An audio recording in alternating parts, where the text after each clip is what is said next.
Thank you for the raid, Vicort. He raided me just after I ended the previous broadcast with Alexei Shirov playing black against Vasily Ivanchuk in Novgorod 1994. The opening that we're going to look at now is exactly the same as their encounter 2 years earlier. This time the venue is Wijk, played in Hugovins, 1996, basically. The same opening variation occurs. Now, the Queen's Gambit is not a true gambit, as black would be giving up the center to the very popular now e4. The main idea, of course, of the Queen's Gambit is not just to give up the center as black, but to try to seek and create active counterplay. As one of the most problematic moves against this is the immediate c5, trying to take advantage of the fact that the queen is only protected by the king on d1.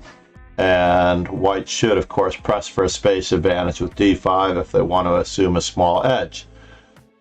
The other means of countering e4 is with the counterattacking move knight f6. This is easily the best, as after e5, knight to d5, bishop takes c4. You can see how white has assumed a space advantage in the center, and this leads to even more variations of the Queen's Gambit accepted. Going back, most grandmasters prefer to hold the center, complete their development, get their king safe, get their pieces active in the best possible way, and then break against the center as black. And the Semi-Slav is no exception.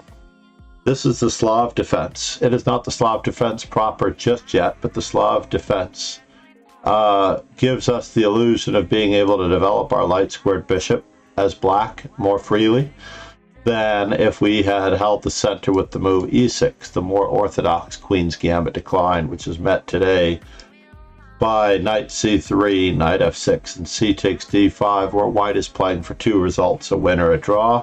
Black has a very difficult time on the black side defending against this.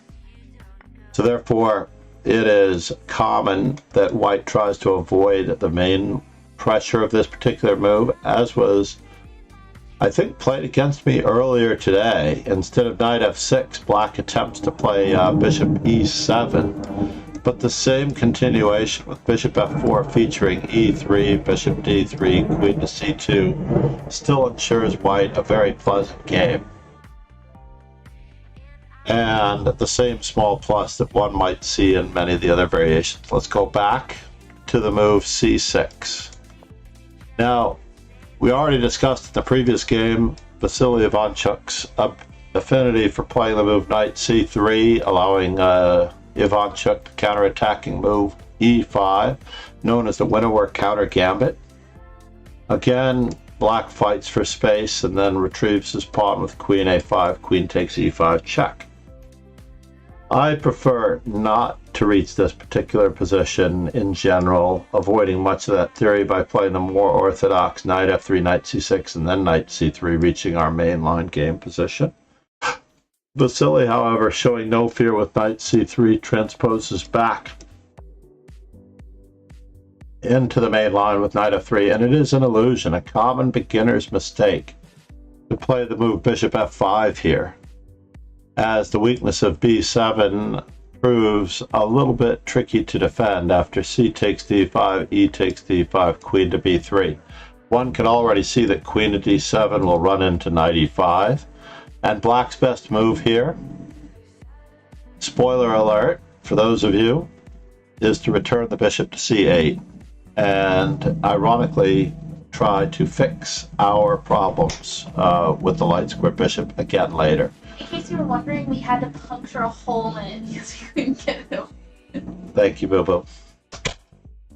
Needless to say, rather than play for this particular continuation after knight f3, Ivanchuk goes for the more solid, I'm going to hold the center, e6, which runs into the Meran variation after the move e3, which is commonly played as white by Karpov. He did not have the taste for the anti-Meran variations that are going to follow. If you wish to play the Slav defense, not the semi-Slav defense with e6 or the Meran variations, Then you must play d takes c4, and this allows you, after a4, to develop your bishop freely, and this is the true sense of the Slav defense in trying to get this bishop into the game. Magnus Carlsen has played a notable game with knight to h4 previously. However, if this bishop retreats, it's very hard to prove what we have with the knight on h4. So therefore, the most likely candidate move is outposting the knight on the 5th rank. And by the way, a knight on the 3rd rank, being worth a knight on the 5th rank is equal to a bishop, is equal to or better than a bishop. A knight on the 4th rank is certainly equal to a bishop, according to a maxim essay many, many years ago by Emanuel Lasker, the 2nd world champion. And play would commonly proceed along these lines. And after queen to c7, white has many choices in this position, usually preparing the development of the dark squared bishop to f4 and the seizing upon the dark squares e5 and such. But given our affinity, though, for the semi-Slav defense, which is far more solid, Ivanchuk, as in our previous game that we looked at with the same two contestants in Novgorod 1994, Ivanchuk plays the Anti-Meran with bishop to g5.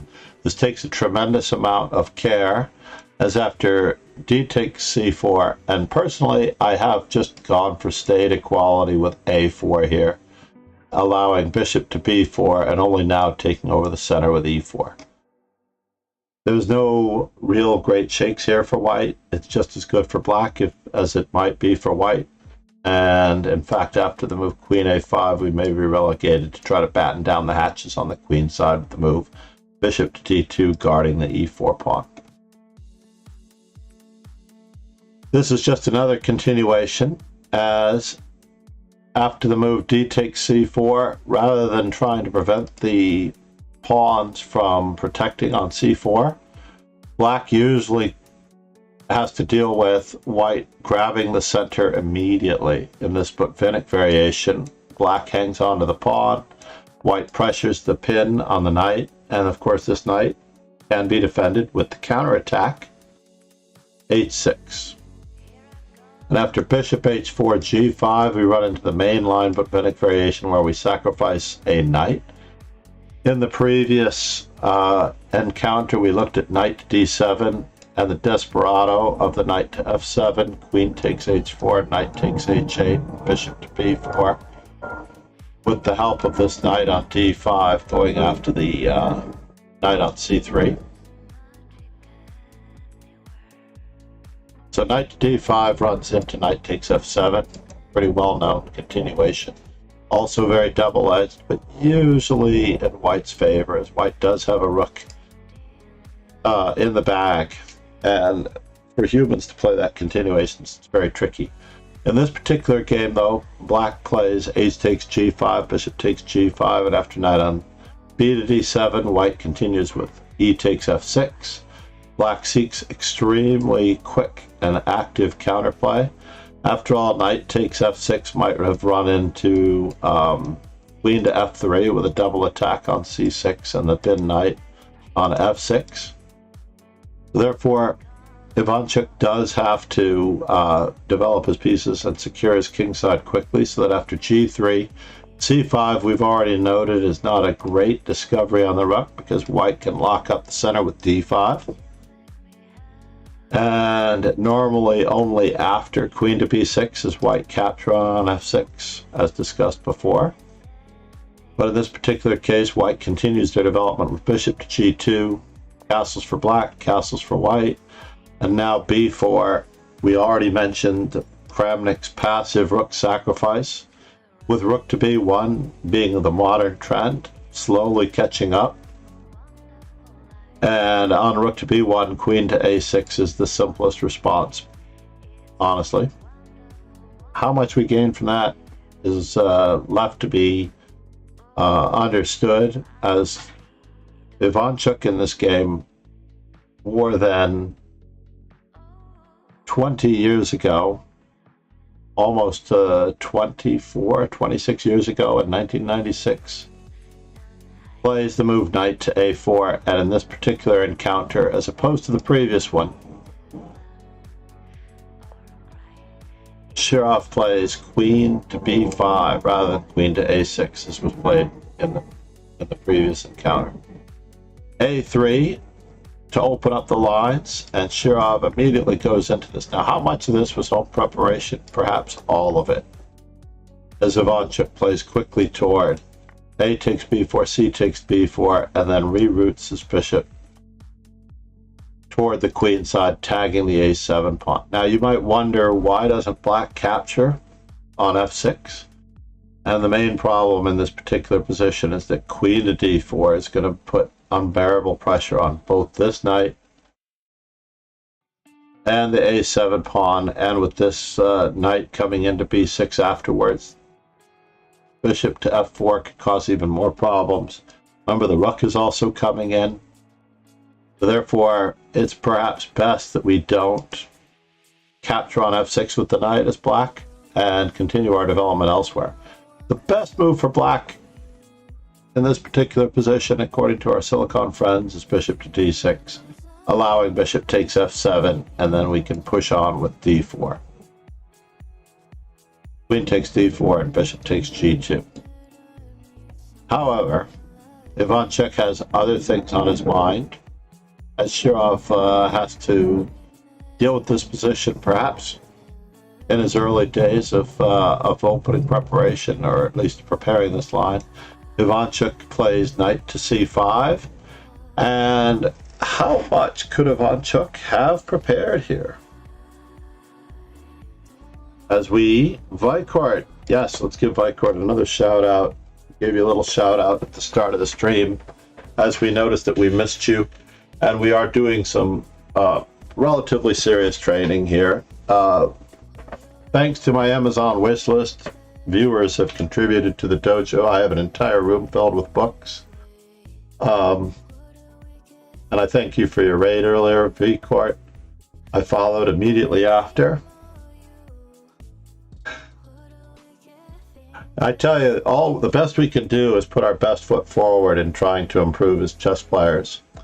And yes, the Amazon wish list gets a plug on both YouTube and or on Twitch, as well as in our Discord channel. As far as the study streams that we're about to share, and I haven't actually shared this one in the study links, but we will. So here we're going to look for candidate moves for white. Candidate moves for white in this particular position involve looking for 3 very good but playable moves. Now, you will find that if you go with the first move every single time, following Capablanca's ill-mannered maxim, I only need to look 1 move ahead because it's always the best move, that doesn't work for us, and it's one of the reasons why I lost to Alekhine. Basically, if we look for 3 moves in every position, for example, in this case, we might look at bishop takes c5 or knight takes c5 and 1 other move. All of those moves could be either the best move, a better move, or simply just a good enough move. And we have to compare those candidate moves in order to truly improve ourselves. Therefore, the first move that you see in this particular position is probably the move of your strength. If you want to be a better player, you cannot play the first move that you see. You're going to have to look for a better move than the move that you played before.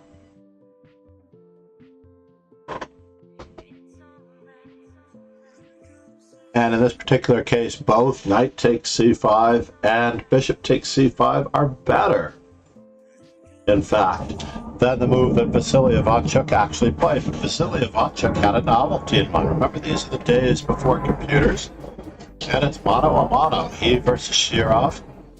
And after the move rook to d7, Shirov hits him with his home-cooked preparation. As we look for candidate moves for white again. Those of you who are familiar with this game will easily find this move, and it was repeated again by Etienne Bacrot versus a very young Magnus Carlsen. Magnus Carlsen was playing black in 2009. Magnus Carlsen was born in the year 1990, so it's easy to figure out his age. He was roughly 19 years old when he played the black side of this variation, and he'd already been the #1 player in the world for at least a year, or approximately roughly a year, as he took over the mantle here. So once again, we have our usual candidate moves, and we can carry over.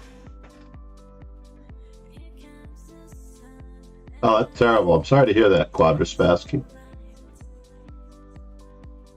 I'm sorry, Chris. I don't have any precursors over the ads. I have no idea how the ads are chosen. Obviously, I may have a different advertising base. If it were up to me, my ads would be primarily for Chess Informant, as they are one of the sponsors of my stream. And I will be doing and stepping up the Chess Informant instruction on a very similar. You're welcome, Chris. You're welcome. All I can say is that we should just gift you a sub, right? That would be the easiest thing to do.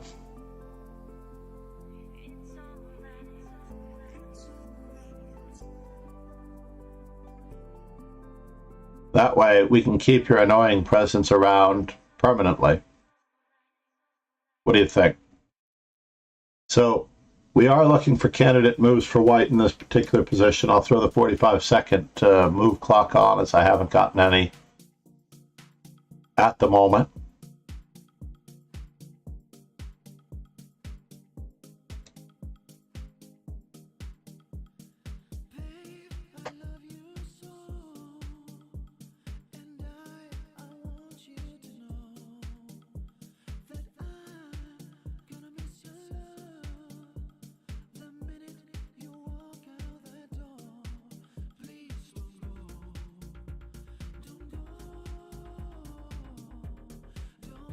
Well, that didn't work. Let's try it again.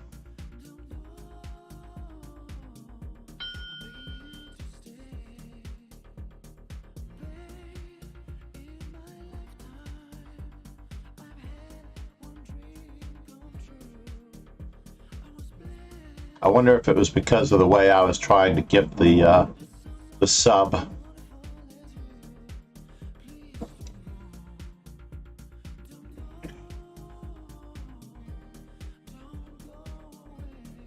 Let's reset our timer.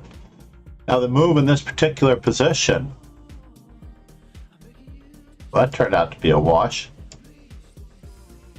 PayPal is not working for me at the moment. And I'm kind of surprised that no one understands that this is one of Vasily Ivanchuk's greatest novelties.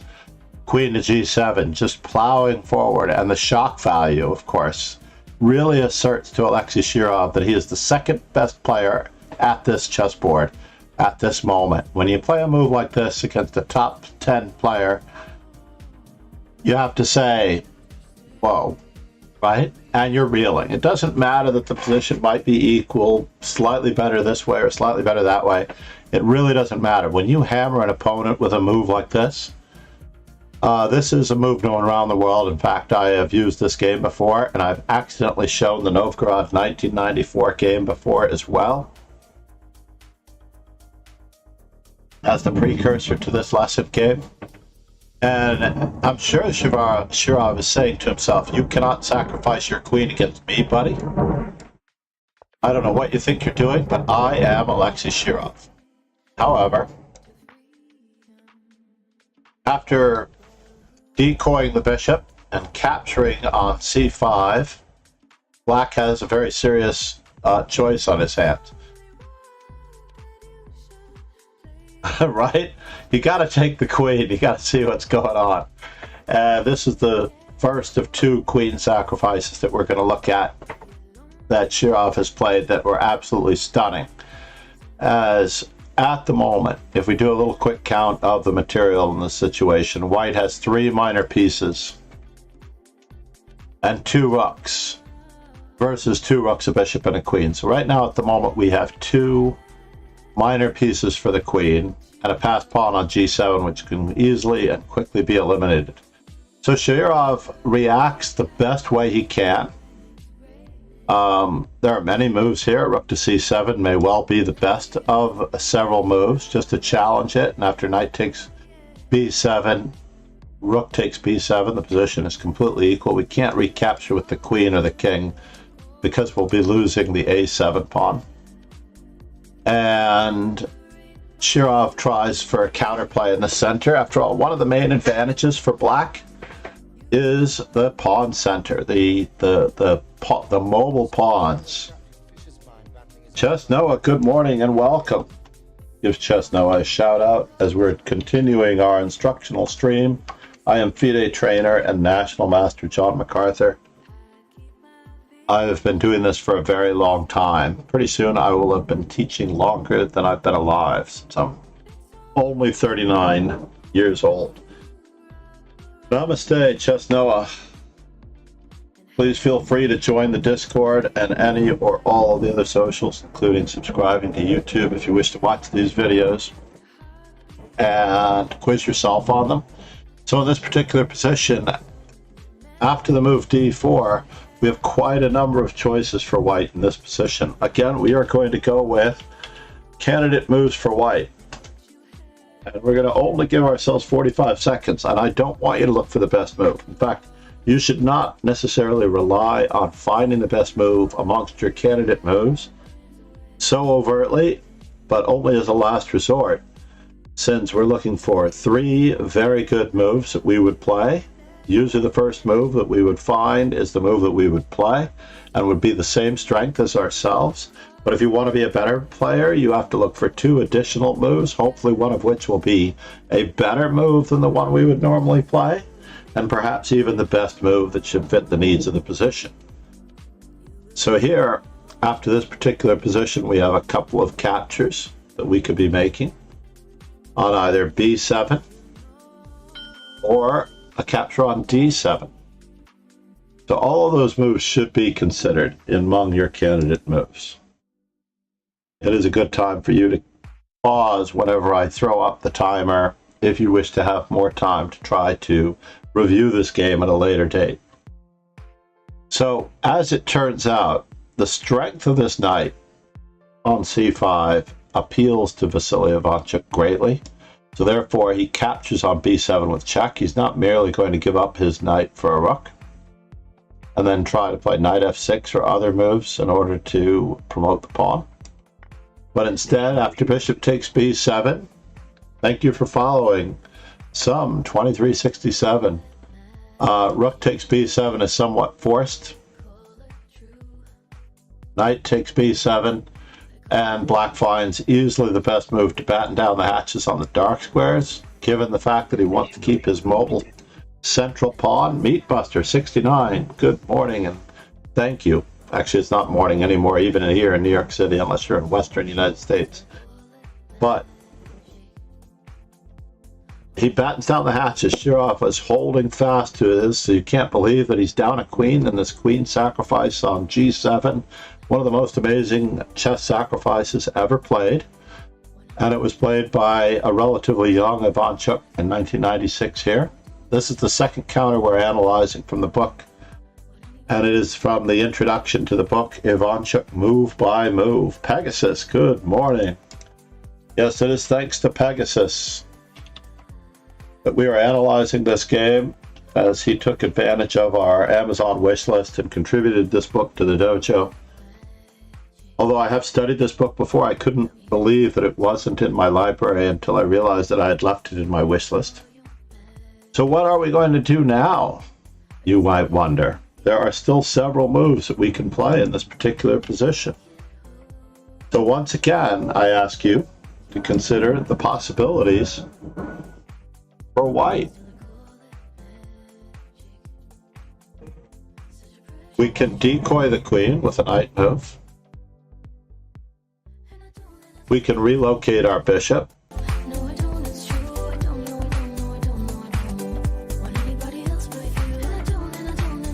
But it looks as though we can't avoid the loss of a minor piece in this particular situation. So we're going to have to consider the possibilities.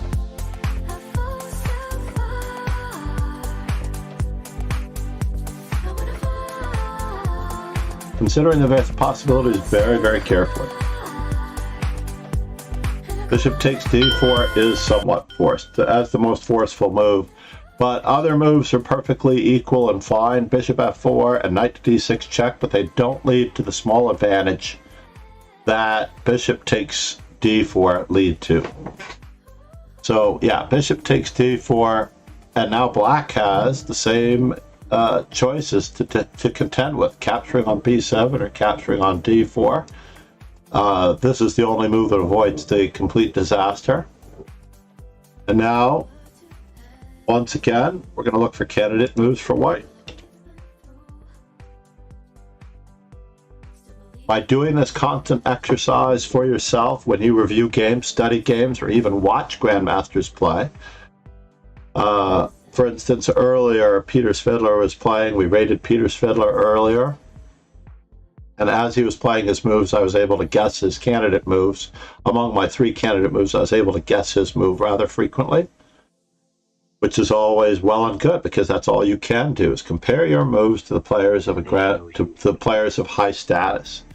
SL1 Perez, Pez. Thank you for streaming. Oh no, not chess.com. It is true that we are in the middle of an instructional stream. I'm going to time out you, if I can.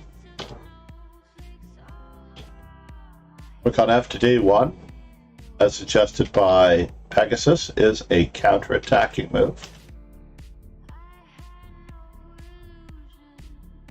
I'm going to time out the Pez dispenser there, if I can. Yeah, watch out for links in any stream, for the most part. I've had some really great conversations of my own wiped out by accident because I put a period in one of my statements, and it's rather a tragic and unfortunate at the same time.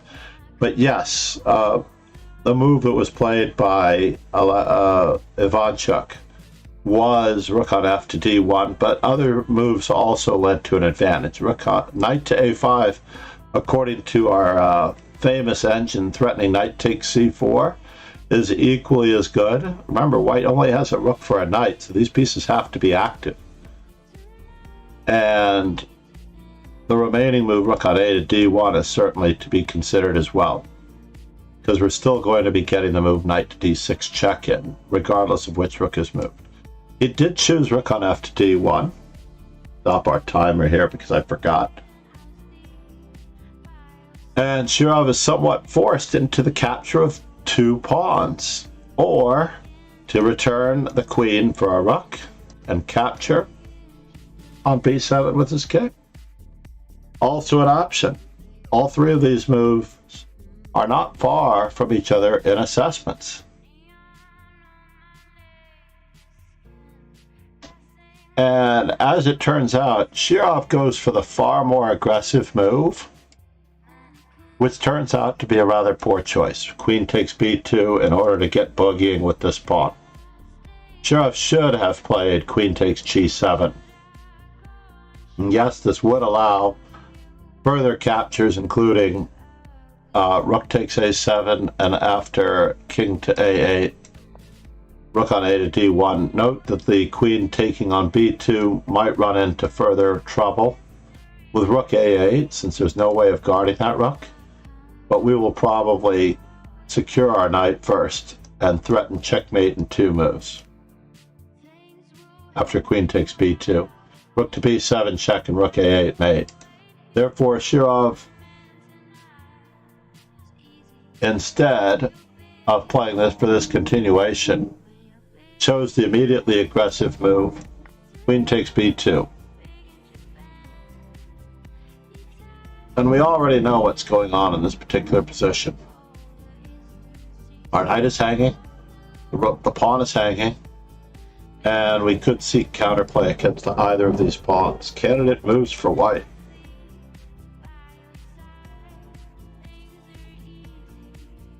One more time, candidate moves for white.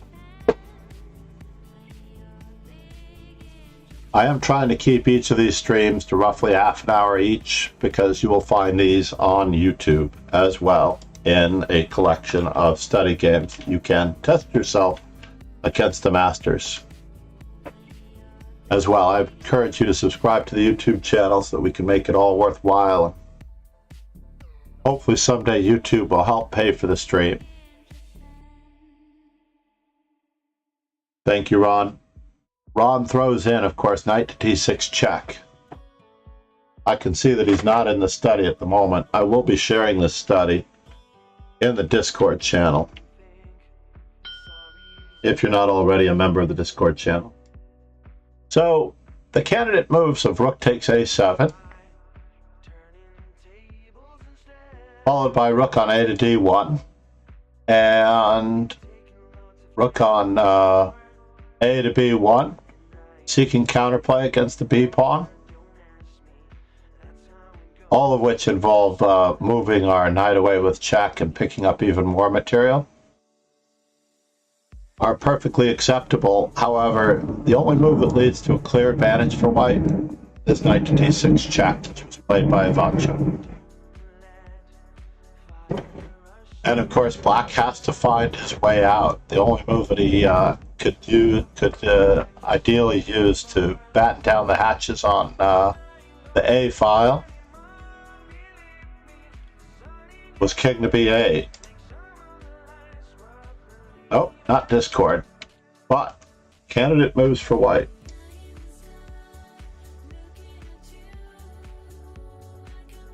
And I can see many of us looking at the straightforward capturing of a pawn.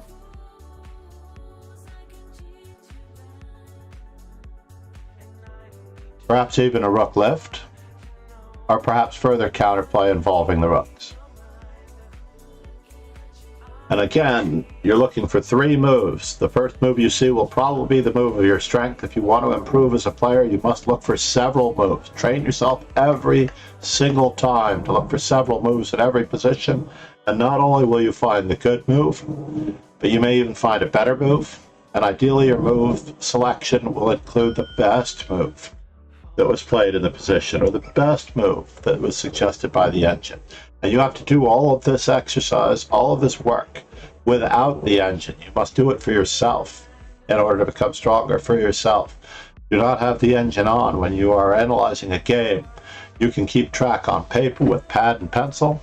You can keep track in the lead chess study that you're looking at by making the moves and only then comparing them with the engine. Yep. Rook on b to d1, rook on d to b1 was the move that he played in the position. Knight takes c4 is the third best move. Both rooks going to b1 are better than knight takes c4, which is only equal. So Ivanchuk probably analyzed all of this well in advance, and that's why he chose to capture on b2 before he captured on g7. And this leads to the obvious counterplay that we're about to experience. And now the manner is, how do we continue to coordinate our pieces a la Ivanchuk style? I would love to give another quick shout out to Chess Noah and thank him for bringing the crowd here that hopefully wishes to improve their chess. Candidate moves for white. You're always seeking to improve yourself. You're always seeking to find a better move than the move that you might have played before. Certainly we have to guard our knight, or we have to consider prospects of counterplay around guarding our knight, such as knight takes c4, knight to b5 check, knight to f5, knight to e4, guarding the knight with a rook.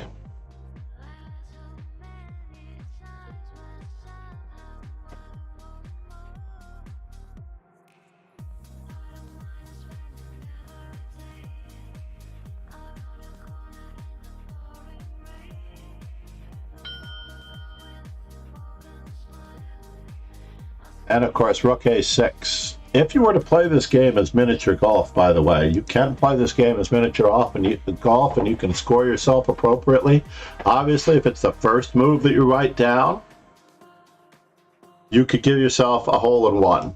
And of course, if it took you 3 strokes to get it, if it's the third move you wrote down, you could mark yourself off for par, right?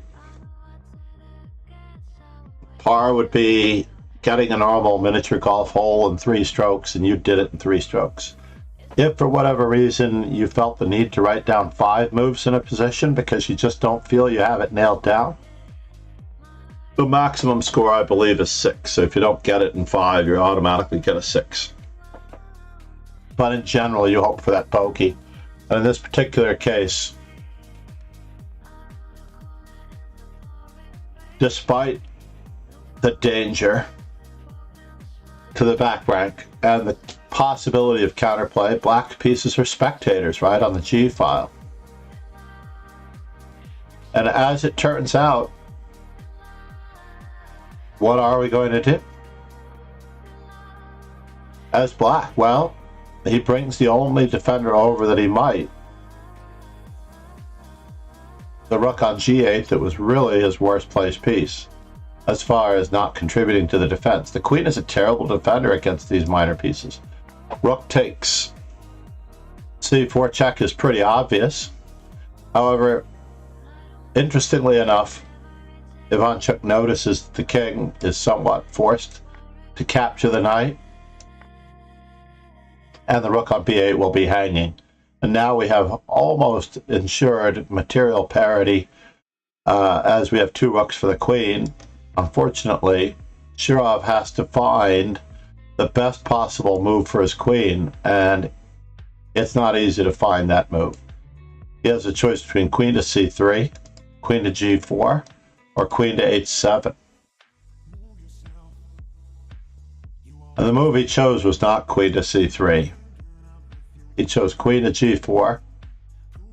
And this is, of course, in an effort to seek counterplay. We can see that the pawn on f7 is immune from capturing because of queen to d1 check, king to g2, queen to f5 check, and this will return that rook to f3, and it will be permanently pinned, as there's no way to extract it as easily. And this pawn might be able to be forced forward in any form of counterplay.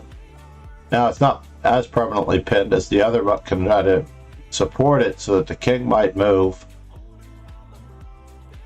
and then the rook might be able to move. But unfortunately, this doesn't work out very well, since the pawn will be able to travel 2 squares in that time, right? Let's look at that for just a moment. If rook takes, then we have the move queen to d1 check, or c3 straight away if we would like it. And after queen to d5 check, rook f3, c3. Well, I overlooked a major tactic, didn't I, everybody? Because rook to d8 check does create immediate problems. And that's what I get for looking ahead, right? So Shirov chose to move queen to g4 with all these possibilities, I'm sure. But Ivanchuk did not choose rook takes f7, which certainly looks like it might be good enough to win. After all, these 2 rooks will gang up on the pawn on c4. He chose a rather industrious ladder mating possibility with rook to b6 check. Or did he? That was also another possibility. No, he actually chose rook to d8 check, and after the move king to c6, he united his rooks after rook to a1, and the same problems exist for white. He just avoided any chance of counterplay. I don't know that he was in time trouble at the time, but certainly the ladder mating with rook to b6 check looked a little bit better, since after king to c5, the rook could still cover the first rank, and we are threatening to just gang up on that pawn on c4 in due course. But Shirov resigned, as he couldn't face the possibility of losing his material either on c4, and then this long, slow death imposed by the pass to h pawn on the h file. Do they give any continuation here after rook a1? No. Rook to d8 check.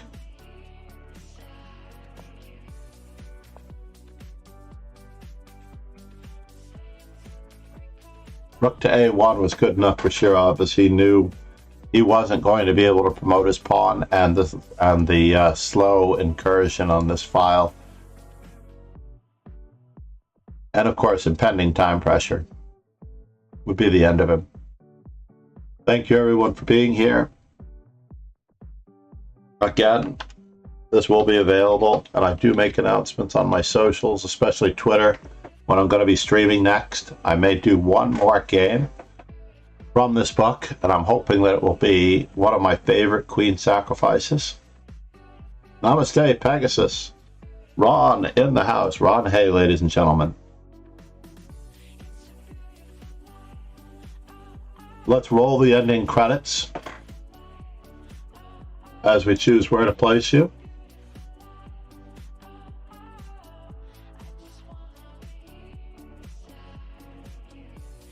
As I get set up, it will take me about 5 minutes to set up for the next instructional stream, give or take 5 or 10, depending on whether or not I use facilities.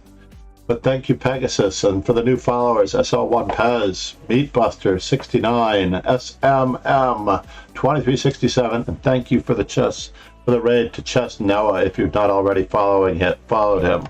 We were also raided earlier by Vicort, who's a new streamer. You may be able to be one of his founding subscribers shortly after he achieves affiliate, so keep your eyes on him and stay posted. Getting those founding subscriber badges is very cool. I've gotten a few of them, and many streamers have come out of my community. People that have watched me for the last 2 years during COVID.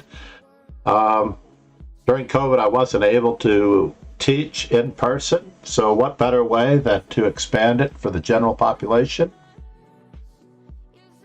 than by streaming? I appreciate that, Vicart. I hope to see you more often. Please be certain to join the dojo. Please be certain to join the dojo. And from here, wow, it's actually not just James Blunder's birthday today, which we celebrated earlier, but it is also Nicola, who has actually stopped streaming because he wasn't able to obtain a partner. As chess coach Andres once pointed out, some of us just don't have the talents that are necessary to become partner on Twitch, but we do it because we love it. I'm also going to give a shout out to James Blunder, whom we rated earlier.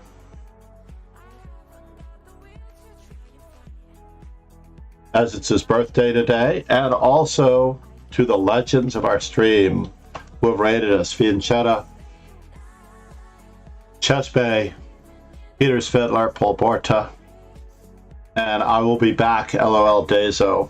I will be back in roughly 5 to 10 minutes with yet another game, as I'm adding to the instructional content on YouTube hand over fist. These will stand. I have to do some tagging of the video and stuff like that, and a little bit of renaming, and make sure that I didn't get any copyright strikes for the music or this, that, or the other thing. We'll cross our fingers. Cheers and ciao, everyone. Thank you.